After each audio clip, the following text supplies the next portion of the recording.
Welcome back. आज की इस वीडियो में हम लोग MSc mathematics with application in computer science MSc MACS term end examination June 2023 MMT 001 programming and data structures के क्वेश्चन नंबर 2A को डिस्कस करने वाले हैं, जो कि आपसे क्या कह रहा है, write a recursive function to compute the factorial of a number. और ये आपका 2 मार्क्स का है। देखिए, बहुत ही आसान क्वेश्चन दिया गया है।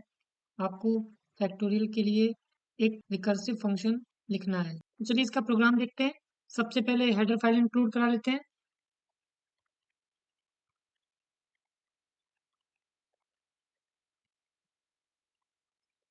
फिर मेन फंक्शन डिफाइन कर लेते हैं। ये आपका मेन फंक्शन हो गया।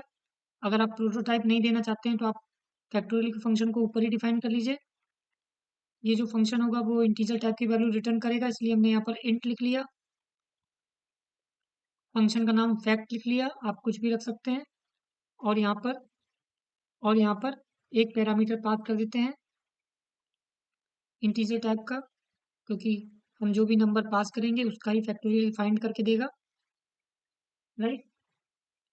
फिर हमें यहाँ पर क्या कराना है, यहाँ पर हम एक कंडीशन दे देंगे, इफ की n इज इक्वल्स टू 1। अगर n की वैल्यू 1 होती है तो उस केस में हमें ये क्या रिटर्न करे, ये हमें रिटर्न कर दे 1, राइट।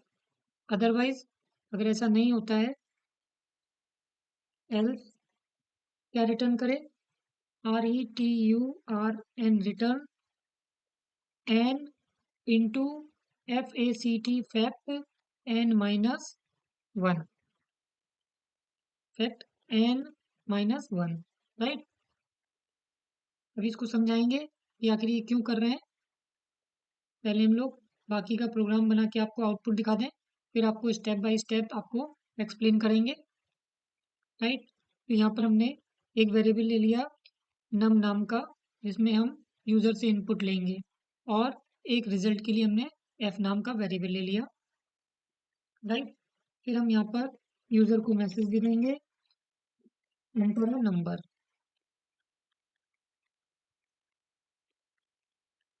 यूज़र को पता चल जाएगा कि इसको करना क्या है।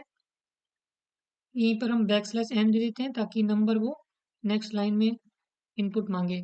फिर इनपुट देने के लिए हमें scanf का फंक्शन यूज़ करना होगा, और यहाँ पर हमें इंटीजर टाइप की वैल्यू चाहिए, तो हम यहाँ पर %d यूज़ करेंगे, कॉमा m%n, यानी कि हम नम यानी कि नम के एड्रेस पर वैल्यू स्टोर हो जाए, और यहाँ पर सेमीकोलन से टर्मिनेट करा देंगे।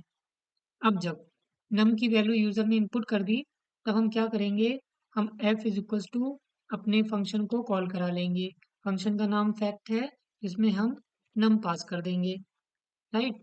और जब फाइनल वैल्यू हमें मिलेगी वो f में मिलेगी, उसको हम यहाँ पर प्रिंट करा लेंगे। हमने प्रिंट f लिखा, और यहाँ पर हमने factorial of percent d is percent d, right. और यहाँ पर पहले हम नम को पास करेंगे, फिर हम f को पास करेंगे। तो ये फैक्टोरियल ऑफ परसेंट डी, पहला परसेंट डी है, वो हमारा नम के लिए काम करेगा, जो भी यूज़र ने नंबर इनपुट किया होगा। और इस परसेंट डी, जो सेकेंड वाला परसेंट डी है, वो f के लिए काम करेगा, राइट। तो अब समझते हैं। पहले तो हम आपको एक बार इनपुट देके इसका आउटपुट दिखा देते हैं, फिर आपको स्टेप बाय स्टेप समझा देंगे, राइट। रन कराने के लिए क्या करेंगे, हम यहाँ पर कंपाइल एंड रन पर जाएंगे। तो देखिए, हमसे ये एक नंबर इनपुट मांग रहा है।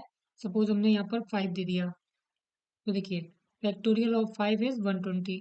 1 इंटू 2 इंटू 3 इंटू 4 इंटू 5 करेंगे तो आपका रिजल्ट 120 आ जाएगा, राइट। तो देखिए यहाँ पर हो क्या रहा है, जब हमने यहाँ पर नम में 5 इनपुट किया, तो यहाँ पर क्या हो रहा है, ये जो फैक्टोरियल फंक्शन है ये कॉल हो रहा है, फैक्ट फंक्शन, जिसमें 5 वैल्यू ये लेकर पहुंच रहा है यहाँ पर, राइट। जब हम यहाँ पर n की वैल्यू 5 हो जाती है, तब यहाँ पर कंडीशन चेक की जाती है, क्या n की वैल्यू 1 तो नहीं है, तो 1 तो है नहीं, अभी तो वैल्यू आपने 5 दी है, राइट। तो वो यहाँ पर चला जाता है, तो यहाँ पर क्या रिटर्न करता है, 5 इंटू, देखिए फिर से फंक्शन उसी अपने को कॉल कर रहा है, इसी को हम लोग रिकर्सिव फंक्शन कहते हैं। जब कोई फंक्शन खुद को ही कॉल करे, ऐसे फंक्शन को रिकर्सिव फंक्शन कहते हैं, राइट। लेकिन अगर ये चीज़ हमेशा होती रहे तो वो चीज़ गड़बड़ हो जाएगी। इसलिए हम लोग यहाँ पर एक टर्मिनेटिंग स्टेप भी लिखते हैं। वो कैसे होगी? एन की वैल्यू कम होते होते जब 1 हो जाएगी तो ये हमारा बैकवर्ड डायरेक्शन में चलने लगेगा, राइट। तो देखिए, पहली बार 5 थी तो 5 इंटू फैक्ट 4 जाएगा। अब की बार यहाँ पर 4 हो जाएगी, फिर से 1 नहीं होगा। फिर यहाँ पर आ जाएगा 4 इंटू फैक्ट 3। फिर यहाँ पर 1 नहीं होगी तो यहाँ पर आ जाएगा 3 इंटू फैक्ट 2।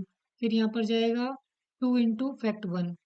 अब जब 1 आ जाएगा तो 1 से यहाँ पर रिटर्न हो जाएगा तो 1 इंटू 2 हो जाएगा, ठीक है, 2 हो जाएगा। फिर 2 का फैक्टोरियल 2 आ गया, और फिर 2 इंटू 3 हो जाएगा, 6 हो जाएगा।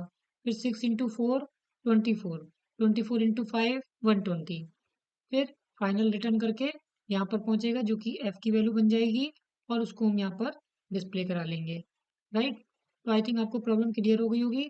अगर आपको अभी भी किसी भी स्टेप में किसी भी प्रकार का कोई भी डाउट है तो आप हमें बेझिझक कमेंट कर सकते हैं। साथ ही साथ आप हमें कमेंट करके बताइएगा कि आपको ये वीडियो कैसा लगा। अगर आपको ये वीडियो अच्छा लगा हो तो इसे लाइक करें, शेयर करें, और अगर आपने हमारे चैनल को अभी तक सब्सक्राइब नहीं किया है तो सब्सक्राइब करें।